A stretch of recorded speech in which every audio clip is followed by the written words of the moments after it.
আসসালামু আলাইকুম। কি অবস্থা সবার? আশা করি সকলেই ভালো আছেন। তো আপনাদের তো আলহামদুলিল্লাহ আমিও ভালো আছি। তো আমার হাতে 7 আপের বোতল দেখে অনেকেই ভাবতে পারেন যে আমি 7 আপ খাবো। আসলে তা না, এটা হচ্ছে খেজুরের রস, ফ্রিজে রাখা ছিল।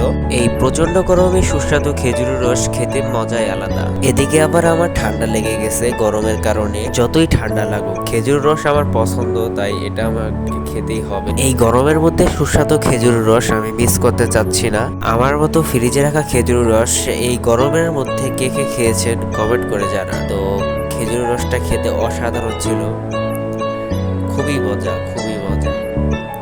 তো এই গরমের মধ্যে তালের রস এর থেকে বেশি মজা, যেটা অনেক সুস্বাদু হয়।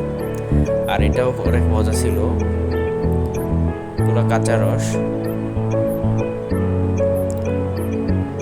তো এই বছর তালের রস কে কে খেয়েছেন কমেন্ট করে জানাবেন। তো আজকের ভিডিওটা এই পর্যন্তই। সবাই ভালো থাকবেন, সুস্থ থাকবেন। আল্লাহ হাফেজ।